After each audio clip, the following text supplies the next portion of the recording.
Assalamualaikum warahmatullahi wabarakatuh.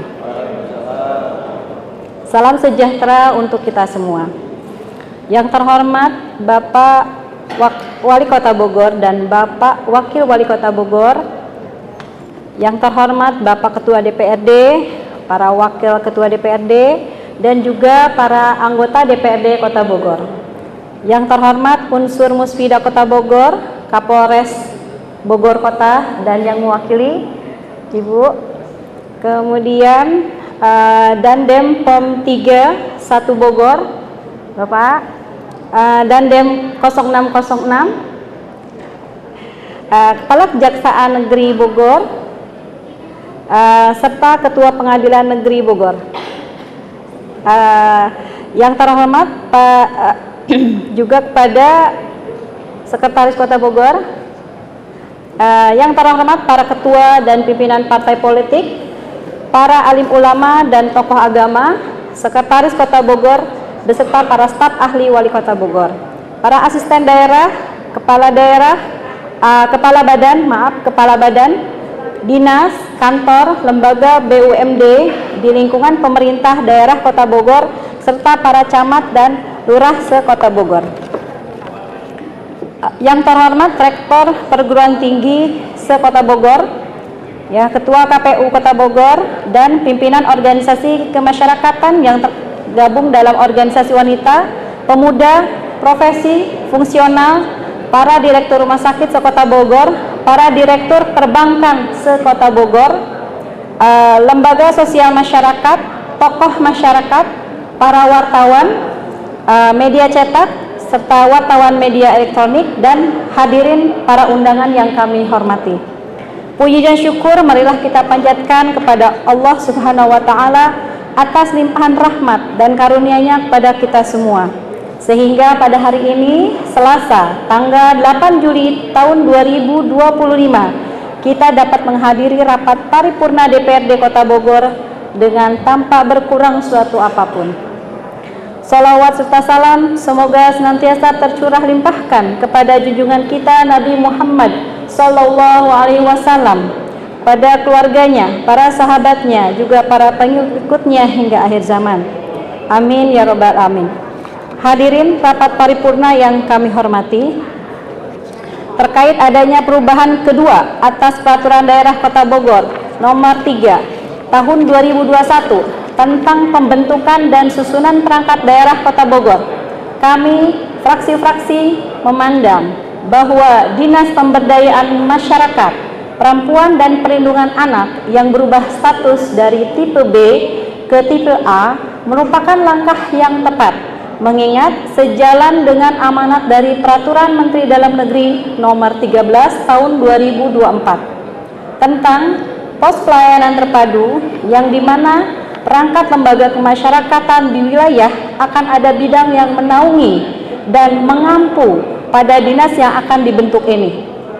Selain itu, adanya pembentukan dinas ini akan berimplikasi kepada efektivitas layanan yang diberikan pada urusan pemberdayaan perempuan dan perlindungan anak, sehingga pelayanan yang diberikan akan lebih prima dan tidak tumpang tindih. Kemudian, kami memandang bahwa penghapusan RSUD dari struktur perangkat daerah dan menjadikannya unit organisasi bersifat khusus UOBK di bawah Dinas Kesehatan merupakan langkah yang tepat, dikarenakan RSUD nantinya akan memiliki 3 kewenangan, yaitu terkait dengan pengelolaan keuangan, pengelolaan SDM, serta pengelolaan aset. Namun, perubahan status RSUD ini harus diiringi dengan adanya perbaikan dari aspek manajerial, sehingga dengan berubahnya status RSUD menjadi UOBK akan memberikan dampak yang maksimal terhadap peningkatan kualitas layanan masyarakat, ya. Hadirin rapat paripurna yang kami hormati, terkait dengan rencana pembangunan jangka menengah daerah Kota Bogor tahun 2025, kami fraksi-fraksi memberikan 12 poin pandangan umum sebagai berikut. Yang pertama, visi Bogor beres Bogor Maju dan 4 misinya yaitu cerdas, sehat, sejahtera, dan lancar dinilai terlalu sloganis dan terlalu normatif. Tidak menunjukkan kekhasan Kota Bogor. Perlu adanya penyelarasan antara visi, misi, dan tema yang diangkat pada RPJPD tahun 2025-2030 yang 2025 yang mengarah menjadikan Kota Bogor sebagai kota sains kreatif, maju, dan berkelanjutan. Yang kedua, dokumen mengakui urbanisasi dan alih fungsi lahan, namun strategi konkret pengalihannya minim. Tidak ada roadmap pengembangan infrastruktur hijau. Direkomendasikan penambahan indikator dan program prioritas ini untuk kota resilient, ekologis, dan regenerasi kawasan terbangun. Yang ketiga, proyeksi keuangan sebagian daerah, proyeksi keuangan sebagian besar berbasis tren tanpa skema pembiayaan alternatif seperti Municipal Bond,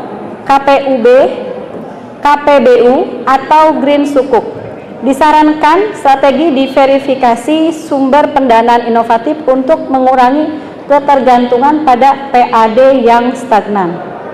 Yang ketiga, RPJMD belum menunjukkan kontribusi langsung terhadap pengentasan kemiskinan struktural dan ketimpangan ekonomi, serta tidak memiliki program khusus penanganan wilayah marginal.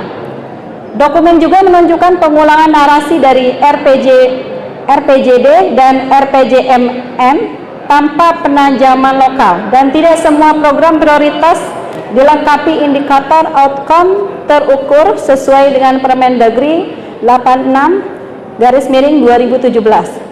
Yang kelima, dokumen terkesan terlalu optimis terhadap kapasitas ruang Kota Bogor, padahal daya dukung lingkungan menurun. Dengan potensi penambahan proyek infrastruktur besar, ini memperparah tekanan lingkungan. Disarankan kebijakan pembatasan pertumbuhan atau urban growth boundary dan dorongan konsep kota kompak. Selain itu, minim perhatian terhadap transportasi publik modern dengan fokus lebih kepada pembangunan jalan baru. Yang keenam, Kota Bogor minim menyentuh potensi ekonomi hijau dan digital. Direkomendasikan pengembangan bab atau subbab khusus tentang transformasi ekonomi berkelanjutan dan digital. Yang ketujuh, proses perumusan dan pelaksanaan program kurang menekankan mekanisme bottom up dan keterlibatan aktif warga. Disarankan strategi kemitraan kolaboratif pentahelix dalam penyusunan RKPD dan evaluasi wilayah kerja. Yang kedelapan, isu strategis seperti ketimpangan wilayah, kemiskinan struktural, krisis air bersih, dan kemacetan harus disajikan dengan data yang lebih tajam dan lokus yang jelas, termasuk potret per kecamatan, serta mapping isu per wilayah dan simulasi intervensi per program. Yang kesembilan, indikasi program spasial dalam RPJMD belum maksimal memanfaatkan peta struktur ruang dan arahan RT/RW. Direkomendasikan memasukkan matriks spesialisasi program prioritas. Yang ke-10, proyeksi fiskal terlalu normatif dan tidak mempertimbangkan resiko keuangan. Diminta simulasi fiskal konservatif dan moderat, serta prioritas program selaras dengan kemampuan keuangan real. Ke-11, banyak program perangkat daerah masih berbasis kegiatan, bukan cascading dari outcome visi misi. Disarankan menyajikan outcome, output, indikator, lokus, dan OPD penanggung jawab utama untuk setiap program. Yang ke-12, isu stunting, kemiskinan ekstrim, dan pengangguran terdidik hanya disebutkan tanpa root cause, root case analysis memadai. Diharapkan perbaikan bab 2 ini dengan menganalisis tematik berbasis data longitudinal, termasuk hasil audit sosial dan atau musrembang tematik. Hadirin paripurna yang kami hormati, terkait dengan perubahan atas Peraturan Daerah Kota Bogor Nomor 8 Tahun 2020 tentang penyelenggaraan ruang terbuka hijau, kami fraksi-fraksi memberikan 7 poin pandangan sebagai berikut. Yang pertama, Raperda wajib menegakkan sinkronisasi dengan RT RW Kota Bogor 2024-2044 dan secara jelas menetapkan target minimal 30% RTH, disertai dengan roadmap pemulihan dan perluasan RTH tahunan. Perlu didorong agar presentasi RTH publik dapat meningkat dengan dukungan anggaran dan pemerintah daerah. Yang kedua, Raperda harus memuat sanksi eksplisit atas alih fungsi RTH, memperketat batasan pengecualian penebangan pohon dan menerapkan prinsip zero net loss RTH. Yang ketiga, Raperda perlu mendorong partisipasi warga dalam pengelolaan RTH privat melalui insentif fiskal seperti pengurangan pajak atau insentif perizinan, serta memuat program edukasi dan pelibatan masyarakat. Yang keempat, RTH harus diintegrasikan sebagai bagian dalam mitigasi perubahan iklim, pengendalian banjir, dan adaptasi bencana perkotaan, termasuk pengembangan RTH sebagai kawasan serapan air. Yang kelima, Raperda perlu mencakup ketentuan mengenai pembiayaan berkelanjutan, skema kerjasama publik swasta, serta mendorong penerapan inovasi seperti taman vertikal atau taman atap dengan insentif yang jelas. Ya. Yang keenam, RTH harus difokuskan pada penyediaan ruang publik yang inklusif dan ramah anak, sesuai dengan visi kota layak anak dan kebutuhan interaksi sosial warga. Yang ketujuh, perubahan Raperda yang memperluas definisi RTH termasuk ruang terbuka biru RTB dan ruang terbuka non-hijau RTNH, serta penguatan fungsi ekologis, sosial, budaya, ekonomi, dan penanggulangan bencana dinilai positif. Hadirin rapat paripurna yang kami hormati, terkait dengan pandangan